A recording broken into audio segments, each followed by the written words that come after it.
창세기 4장과 5장은요 인류 최초의 족보를 기록한 내용입니다. 엄격히 얘기하게 되면 이 4장은 첫째 아들 가인과 아벨에 대한 이야기이고, 5장은 가인이 범죄한 이후에 새롭게 태어난 셋에 대한 족보입니다. 자, 우리가 잘 알다시피 가인은 인류 최초의 살인을 저질렀습니다. 그것도 자신의 친동생 아벨을 죽였습니다. 그래서 하나님 입장 속에서는 무엇인가 좀 다시 새롭게 시작하고자 원했습니다. 그래서 등남한 것이 셋입니다. 자, 5장은 셋을 중심으로 아담으로부터 시작해서 그 아들 셋, 그리고 이제 노아의 아들 셈과 함과 야벳까지 약 10대에 걸쳐서 그들의 행위와 그들의 삶과 그들의 몇 살의 살아까지를 상세하게 기록한 셋에 대한 족보 이야기입니다. 자, 이 5장을 우리가 전체를 다 읽어야 되는데 시간상 읽지 못했습니다만은 일정한 공식이 있어요. 일정한 공식. 자, 이 셋에 대한 공식인데, 누가 몇 살에 누구를 낳았고 또 누구를 낳은 후에 몇 년을 지내며 자녀를 낳았으며 몇 세를 살고 죽었더라. 이것이 족보에 기록된 내용입니다. 가령 셋에 대해서 이렇게 얘기하겠습니다. 셋은 105세에 에노스를 낳았고, 에노스를 낳은 후 807년, 참 오래 살았어요. 에노스를 낳은 후 807년을 지내며 자녀를 낳았으며 그는 912세, 이야, 건 1세기를 살았어요. 912세를 살고 죽었더라. 또 7절에서도 에노스는 90세에 게난을 낳았고, 게난을 낳은 후 815년을 지내며 자녀를 낳았으며 그는 905세를 살고 죽었더라. 자, 누가 몇 살에 누구를 뭘 낳고 몇 살을 향수하고 죽었더라. 이것이 그 당시에 일정한 족보의 공식입니다. 그런데 우리가 이 말씀을 읽다 보게 되면 이 공식에서 예외적으로 다르게 기록한 한 사람이 나타납니다. 우리가 본문으로 삼았던 에녹에 대한 것입니다. 자, 에녹은 이렇게 표현을 했어요. 창세기 5장 21절 24절 우리 다시 한번 읽어보도록 하겠습니다. 에녹은 65세에 무드셀라를 낳았고 무드셀라를 낳은 후 300년을 하나님과 동행하며 자녀를 낳았으며 그는 365세를 살았더라. 에녹이 하나님과 동행하더니 하나님 그를 데려가심으로 세상에 있지 아니하였더라. 에녹만이 우리가 잘 알다시피 유일하게 죽음이라는 표현을 쓰지 않았어요. 근데 사람들은 이것을 이상하게 해석을 해요.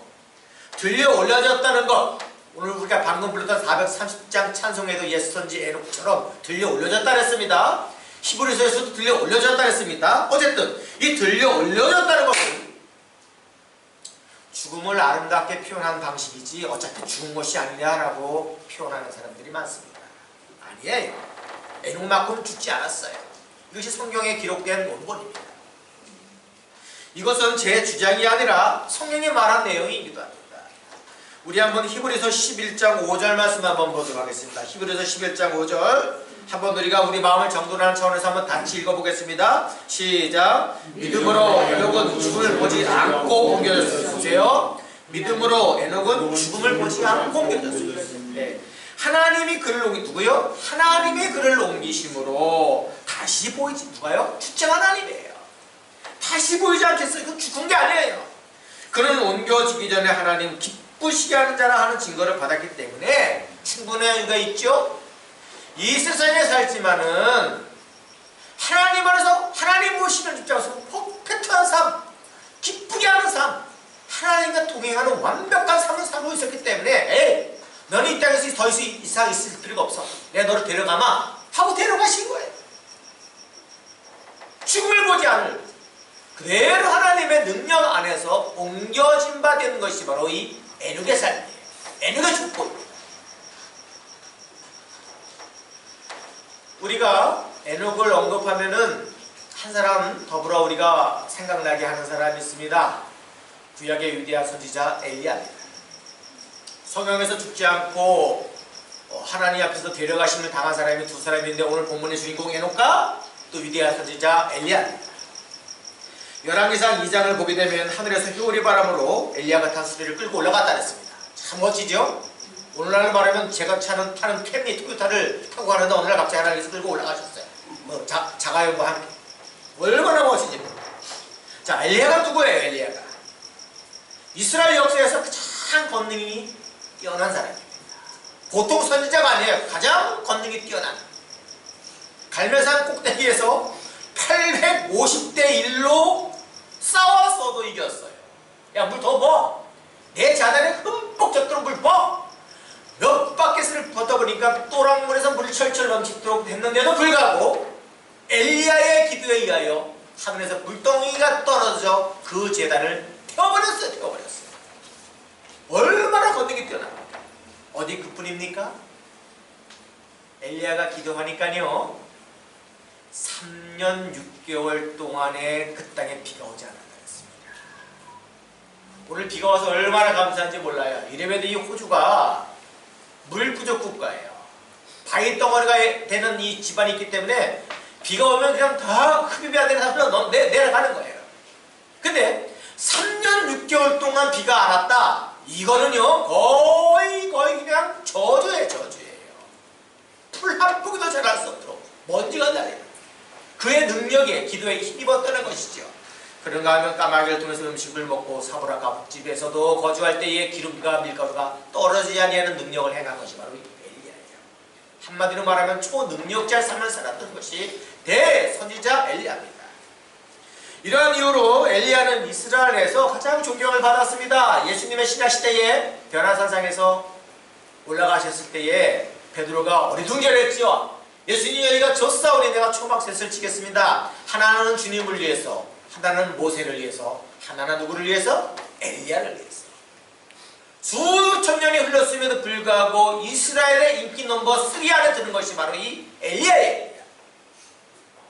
넘버 3죠. 그만큼 위대한 선지자입니다.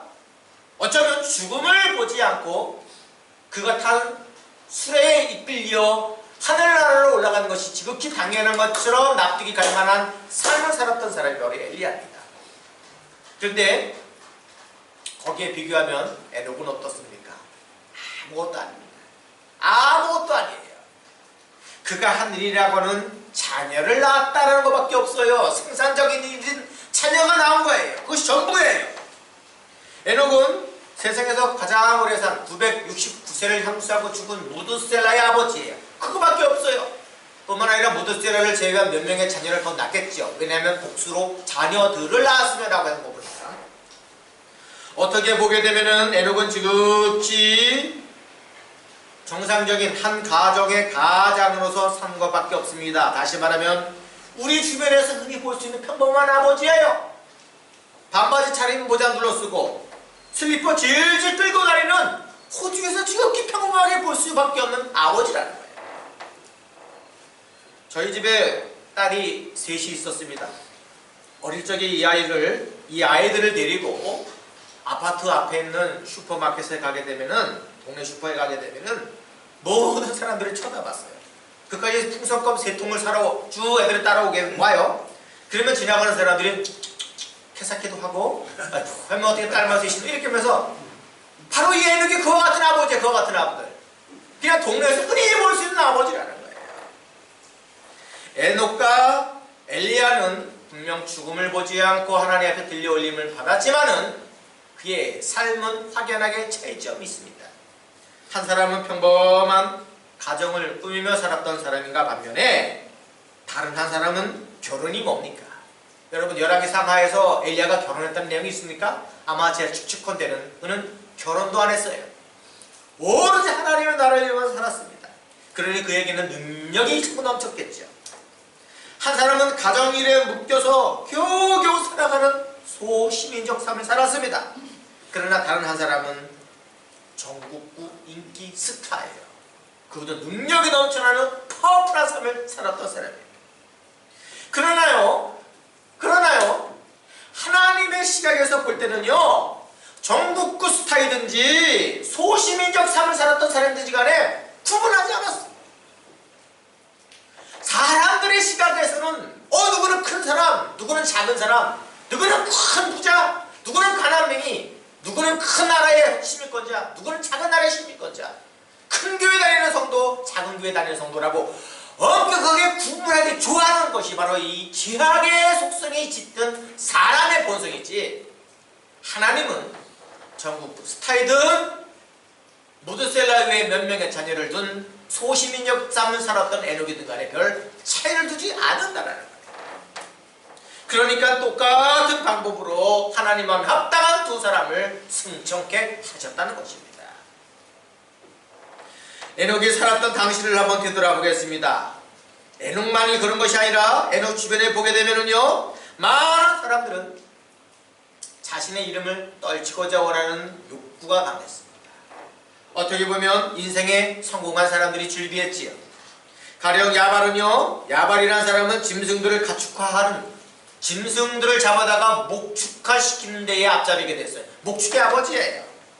유발은요, 수군과 성소를 잘 다스렸어요. 그래서 예체능계, 음악 계열에 뛰어난 선구주자가 되었습니다. 그런가 하면 두발 가인이라는 사람은 철로 무엇을 만드는 것을 좋아해서 철기구의 선두주자가 됐습니다. 그 당시에 무엇을 하기만 하면 다 선두주자예요. 두발 가인의 여동생, 유일하게 성경에서 족보상에 여자가 이름을 올렸는데 이름이 나아마예요. 나아마는요, 너무나 아름다웠어요. 화려했어요. 그래서 그 사람은 뭐냐면 인간 미학을 열었던 최초의 여성이 됐습니다. 하여간 무엇인가 하게 된다 최초가 되는 거예요. 지금이야 그렇게 할 수 없지만은요, 한 20년 전만 해도, 우리 한국에 있을 때 20년 전만 해도 베트남군이 막 열리기 시작을 했습니다. 그 베트남에 가서 무엇을 하든지 간에 그 사람은 최초의 사업가가 되는 거예요. 한국에서 중고자동차를 배에다 잔뜩 싣고 베트남에 풀어지게 되면은 중고자동차 사장이 되고 갑부가 돼요. 중고전자제품을 마음껏 사다가 베트남에 풀게 되면은 전자제품의 사장이 된 거예요. 돌아다니다 보면 땅이 얼마나 노른자 땅이 많은지, 다 아파트 지으면은 아파트 사장이 되는 거예요. 그 당시 10년 전에는 한국 사람이 베트남에서 사업하게 됐다 최초가 되어버린 거예요. 바로 그와 같은 시대에 살았던 것이 에녹이에요. 에녹도 무엇인가 하게 되고 최초의 사람이 되고 후대까지 그 이름을 떨칠 수 있었던 삶을 살았던 시대입니다. 그런데 에녹은 어떻게 됐어요? 일체 그러한 삶을 살지 않았다는 것입니다. 자, 주변 사람들이 다 그런 삶을 살았음에도 불구하고 에녹만큼은 자신의 삶 속에서 흐트러짐이 없었어요. 근데 지금 이것을 제가 좀 한 가지 뭐랄까 이런 좀 자극적인 것을 받을 만한데 그렇지 않은 것을 보고 있는데, 뭐냐면은 에녹이라는 동명이인의 사람이 한 사람이 더 있었습니다. 창세기 4장을 보게 되면은 가인이 에덴 동산에서 쫓겨나서, 자, 인류 최초의 아들이죠. 가인이 범죄한 이후에 에덴 동산에서 쫓겨난 이후에 아이를 다시 낳았습니다. 그 아이 이름이 뭐냐면은 에녹이에요. 근데 에녹을 태어나고 나서 얼마 있지 않아서 가인이 너무 두려워, 나만의 갖고 있는 성을 만들고 싶어서 성을 만들었어요. 돌을 싸서. 근데 그 성 이름은 무엇이라고 했냐면 에녹성이에요. 에녹성. 참 사람이 그렇죠. 무엇인가는 이름을, 내 세대는 다 끝났으니까 이제 내 다음 세대의 내 아들 세대에 좀 땅땅거리고 하고 싶어. 그래서 자기 아들의 이름을 따서 여기 에녹성 해가서 그 에녹성의 이름을 불렀다는 거예요. 그 에녹성을 하게 되면 그게 10년, 20년 가겠냐고요? 아니에요. 몇백 년 흘러가죠, 이 에녹성이. 그러면은 같은 이름을 갖고 있는 이 에녹도, 야, 이상하다. 내 이름과 똑같은 사람의 저 성 이름을 내고 그 성 이름을 아름답게 붙이기를 원한다는데, 야, 나도 좀 이렇게 살면 좀 바보 같지 않아? 내 이름도 떨쳐야 되는 거 아니야? 나도 뭔가 좀 해야 되지 않아? 라는 그런 자극을 받았음에도 불구하고 이 에녹만큼은 그런 마음이 없었다는 거예요. 그 당시에 사람들은 이름을 떨치려는 욕구가 매우 강했어요. 겉은 화려해지고 매우 분주해졌지요. 그러나 점점점 눈에는요, 사냥감을 낚아채려는 표범처럼 더 난폭해지기 시작을 했습니다. 온갖 죄악이 그 통로를 통해서 들어왔기 때문입니다. 시간이 흐르자 사람들은요, 일부 이체제를 거부하고 여러 부인을 거드렸습니다. 농기구를 만들고자 원했던 철기구가 언젠가는 살인도구가 되어 사람을 죽이기 시작을 했죠. 그래서 그 당시에 상황을 하나님 입장에서 설명한 성경이 있는데 창세기 5장 다음에 나온 6장에 바로 그와 같은 내용입니다. 6장을 보게 되면요, 하나님 입장이에요. 사람이 땅 위에 번성하기 시작할 때에, 6장 1절 말씀이에요. 사람이 땅 위에서 번성하기 시작할 때에, 이 번성이 단순히 사람이 많아진 것뿐만 아니라 사람이 800년, 900년을 살다 보니까요, 아들, 손자가 같이 거느리는 것이 아니라 증손, 고손, 심지어는 6대손, 7대손이 함께 어울려서 살아가는 거예요. 그러니 죄악이 애들이 없이 그 후대에 계속 전해져. 야, 너 한번 이름 내봐. 네 이름 내고 내야 될 거 아니야? 뭘 만들어봐. 그런 유혹이 수없이 들어오고, 그 유혹이 들어오다 보니까 그 아래 속에서 하나님이 원치 아니하는 삶을 살아가는 것이 바로 사람이 땅 위에서 번성하기 시작할 때라는 거예요. 그 속에 수만 가지 죄악들이 생겨났지요. 그래서 하나님께서 어떠한 일정한 것을 금기해버립니다. 창세기 6장 3절 말씀 한번 보겠습니다. 한번 읽어보겠습니다. 시작. 나의 영이 영원히 사람과 함께 있지 않는, 너무나 사람의 냄새가 나니까 자기 이름만 내고 유명세만 털려고 하고, 나의 영이 영원히 사람과 함께 있지 아니하리라. 다시 또 이는 그들의 육신이 됨이라. 그러나 그들의 날을 어떻게 해요? 120년을 제한시켜버렸어요. 하나님 무서워요. 800년 900년 이상 살던 사람들을 누구는 그러더라고요. 홍수 이후에 사람들의 수명이 급격하게 줄어드는 것이지, 홍수 이전까지는 사람들이 800년 900년 1000년까지 아니라 969살이 치고 많으니까 그 정도에까지 사는 것이 겁들했다. 아니에요. 하나님은 홍수 이전에 엄격하게, 야 이놈들 봐라, 자기 이름을 내?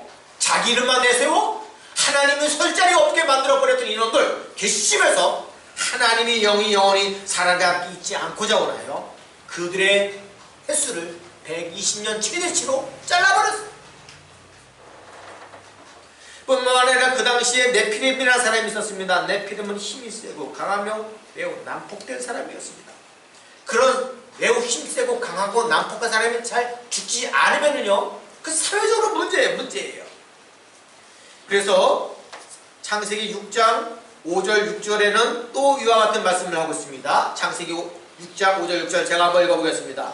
여호와께서 사람의 죄악이 들어왔어요. 세상에 가득함과 그의 마음으로 생각하는 모든 계획이 항상 악한 분임을 아시고 땅 위에 사람 지으셨음을 한탄하셨습니다.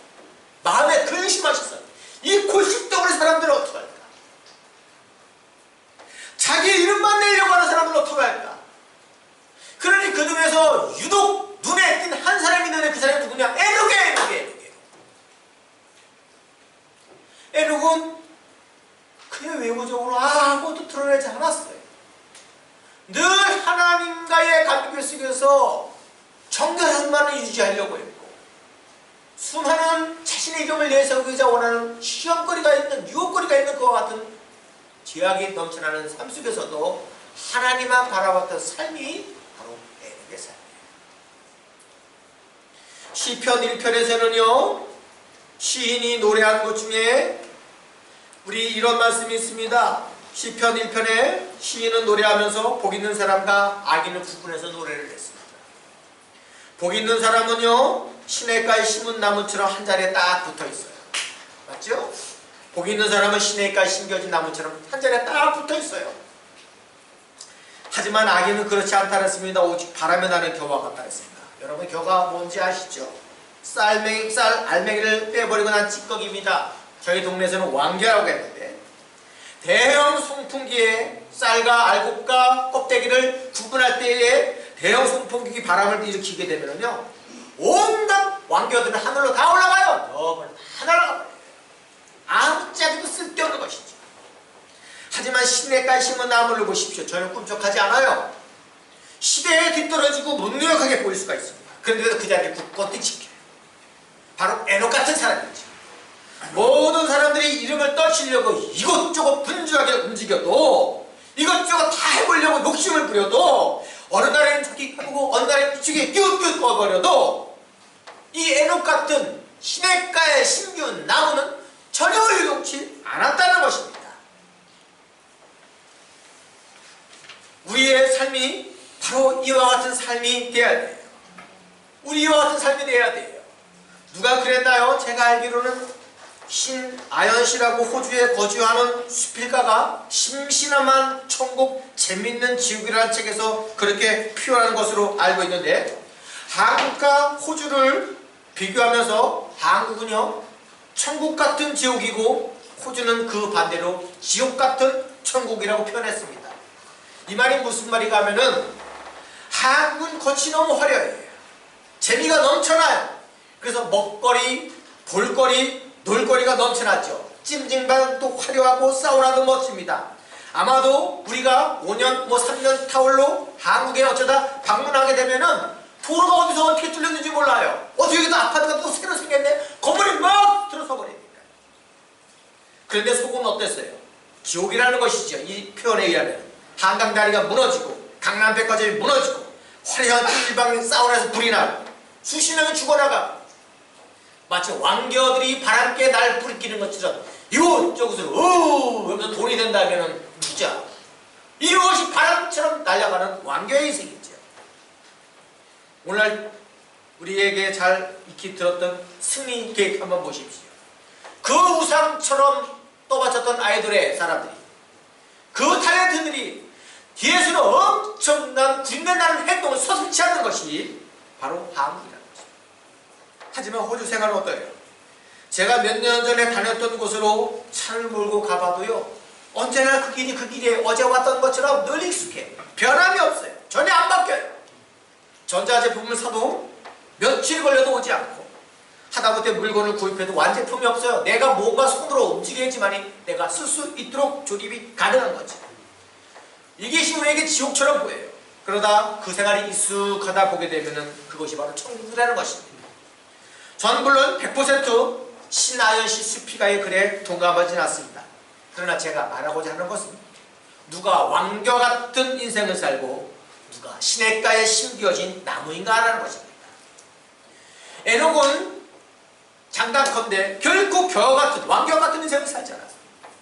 그는 시냇가에 심은 나무처럼 자리를 굳게 지켰습니다. 본문에서 그러한 삶을 살았던 사람을 표현할 때에 하나님과 동행하는 삶이라고 했습니다. 동행이 무엇입니까? 하나님과 늘 눈높이, 발걸음 높이를 같이 맞추는 것이죠. 하나님이 이쪽으로 가면 그 방향으로 가고, 하나님이 저쪽으로 가면 다시 그쪽으로 향하는 그와 같은 인생, 온통 하나님만 생각하며 살아가는 삶이 바로 하나님과 동행하는 삶이요, 그것이 바로 에녹의 삶입니다. 그 에녹의 삶을 히브리서 기자는 정확하게 표현할 때에 하나님을 기쁘시게 하는 삶이라 했습니다. 전 우리가 이 땅에서 살아가는 동안에 좀 에녹 같은 삶을 좀 살아야 돼요. 좀 우직하게, 제3자가 볼 때 좀 미련하고 좀 융통성이 없어 보이는 것처럼 보여요. 겉은 화려하지가 않아요. 세상에 이름 떨칠 만한 아무 능력도 없는 것처럼 보여요. 그러나 그 내면 속에서는 하나님을 향한 마음이 가득 찼어요. 하나님으로 말미암아 만족하며 살고, 그 내면이 흘러차고 넘쳐서 먼 날 히브리서 기자가 볼 때에 하나님과 동행하는 삶은 저와 같은 기쁨을 누리는 삶이라는 것을 그의 삶에 층화 내려질 정도의 삶을 살았던 것입니다. 에녹은 이 땅에서 365년을 살았습니다.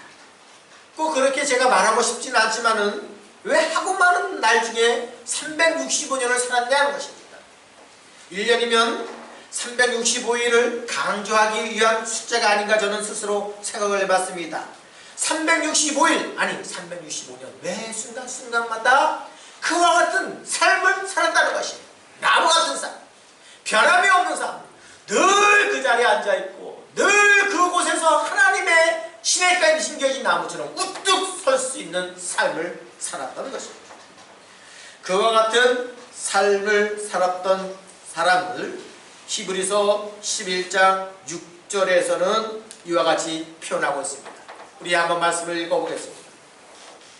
시작. 믿음이 없이는 하나님을 기쁘시게 하지 못하나 하나님께 나아가는 자는 반드시 그가 주신 것과 또한 그는 자기를 찾는 자들에게 상 주시는 것을 믿어야 하니라. 히브리서 11장 5절에서 에녹에 대한 하나님을 기쁘게 하는 동행에 살면서 얘기했는데, 저는 이 말씀을 준비하면서 처음으로 알았어요. 히브리서 11장 5절부터 이 6절은 에녹에 대한 이야기더라고요. 믿음이 없이는 하나님을 기쁘시게 못해요. 하나님 앞에 나가는 자는 반드시 그가 계신 것과 그가 자기를 찾는 자에게 상 주시는 믿을지. 이것이 바로 이 에녹에 대한 얘기예요. 저는 이 에녹이 365년 동안 살면서 이 세 가지가, 이 말씀 중에서 세 가지의 인생에 초점을 맞추고 살았던 것을 저는 발견해 봤습니다. 첫 번째가 무엇이냐면은 에녹은 믿음을 따라 살았습니다. 믿음을 따라 살았습니다. 믿음이 없이는 하나님을 기쁘시게 하지 못하나니, 이 말씀처럼 믿음을 따라 살았어요. 세상 사람들이 왕겨처럼 이리저리 흔들려도 에녹은 꿋꿋하게 자기 자리를 지켰습니다. 믿음은 신념하고 틀려요. 믿음의 그 중심 안에 하나님이 살아 계십니다. 하나님 때문에 참고 바라고 견뎠습니다. 그러므로 우리도 마찬가지입니다. 세상에 흔들리지 말아야 됩니다. 세상에 누가 뭐래도 흔들리지 말아야 돼요. 저는 이 부분의 말씀을 묵상하면서 복음서가가 떠올랐어요. 오직 믿음으로 살리라는 말씀.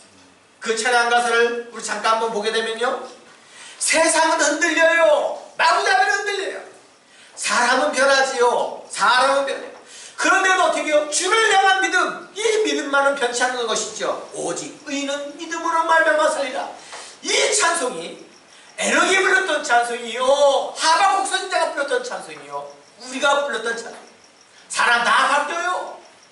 세상 다 바뀌어요. 그러나 우리와 하나님과의 관계에 맺어진 이 믿음만큼은 바뀌지 않는다는 것입니다. 바로 에녹이 그렇게 살았어요. 믿음 없이는 하나님을 기쁘시게 못한다는 사실을 알고 비록 자녀를 키우며 삶을 사는 것이 전부있지만 그 내면에는 믿음으로 꽉 찼다는 것입니다. 두 번째로 에녹은 하나님 앞에 나갔다는 것입니다. 하나님께 나가는 자는 반드시 그가 계신 것과 하라고 그랬습니다.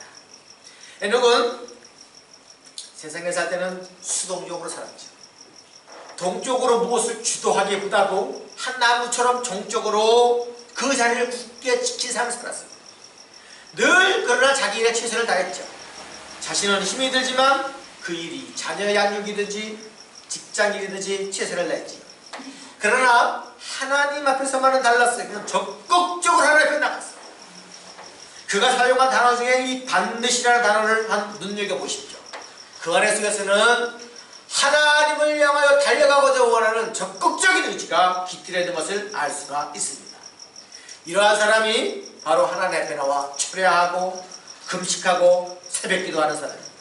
모든 문제를 하나님께 다 내어 던져요. 이 문제 해결해 달라고. 이것이 하나님께 나가는 자는 반드시 그가 계신 것과 같은 삶을 살았던 에녹의 삶입니다. 마지막 우리가 어떻게 살아야 되겠냐면은 에녹은 상 주시는 하나님을 믿었습니다. 그가 자기를 찾는 자들에게 상 주시는 이심을 믿어야 할지입니다. 세상에는 공짜가 없어요. 콩 심은 데 콩 나고요, 팥 심으면 팥이 반드시 납니다. 무엇인가 심으면 그것으로 인하여 열매가 맺힌다는 것이죠. 이 구절의 원뜻은 한 번 구하고 일회성으로 끝나지 않았다는 것입니다. 응답할 때까지 계속 구하고 문의하고 요구하고라는 뜻이 깃들어 있는 것이죠. 에녹은요, 이 세상에 기준을 두지 않았고 하나님 앞에 두었기 때문에 언젠간 하나님과 나와의 일대의 관계 속에서 결산할 날이 있었다는 것을 알았습니다. 그 결산할 날에 하나님께서 반드시 나에게 아무개야 너 참 고생 많았다. 그 벼랑불쌍한 사람들 앞에 속에서 그 세상이 요동치는 왕겨같은 인생 앞에 속에서 너 늘 굳세게 살았구나, 너 너무 잘했어 라고 그것을 지칭하여 하나님께서 우리에게 상 주시는 그날이 있어요. 이 에녹은 그 상을 너무 일찍 탔지요. 죽음을 맛보지 않고 하늘나라로 옮겨지는 상을 받은 거예요. 이 세상에서 행한 모든 것은 하나님께서 반드시 보상해 주십니다. 여러분이 그것이 자녀를 양육하는 일이든 직장이든 교회이든 구분 없이 여러분의 애씀과 믿음으로 행하는 모든 것, 믿음으로 콩을 심고 믿음으로 팥을 심는 그의 모든 손동작, 마음동작, 머리의 모든 생각까지도 하나님께 있게 하시고 그것을 통하여 하나님께서 상을 주십니다. 말씀을 맺습니다. 에녹은 정말 너무나 평범한 삶을 살았습니다. 세상에서 아무것도 남은 것이 없습니다. 그가 남겨진 것은 오직 아이들을 낳고 양육하고 성장시킨 것밖에 없었습니다. 그러나 하나님의 시각에서는 엘리야 못지 아니한 거룩함이 그 마음속에 깃들여 있었습니다. 에녹은 하나님과 동행하였고 온 세상의 겨처럼 왕겨처럼 바람에 나부끼는 혼동되는 삶을 살았다 할지라도 에녹만큼은 하나님이 원하시는 것이 무엇인가를 정확히 깨트려 그 안에서 기쁨을 갖고 살았던 것을 알 수가 있습니다. 세상에서는 잊혀진 존재, 무능력자, 아무것도 행할 수 없는 무기력자로 비춰진 에녹의 삶이라 할지라도 하나님의 시각은 엘리야에 못지않은 위대한 인물이라는 것을 잊기 하셨습니다. 이 세상에서 우리 모두는 엘리야가 될 수가 없습니다. 그러나 에녹은 누구나 될 수가 있습니다. 여러분의 속한 삶 속에서 하나님의 믿음을 굳세게 지켜 나무처럼 든든하고 변함이 없고 하나님과 관계 속에서 친밀함을 유지하여 먼 날 에녹과 동일한 상lum이 가득 기다리는 천국에서 칭찬받으시는 귀한 성도가 되어지길 주님으로 축원합니다.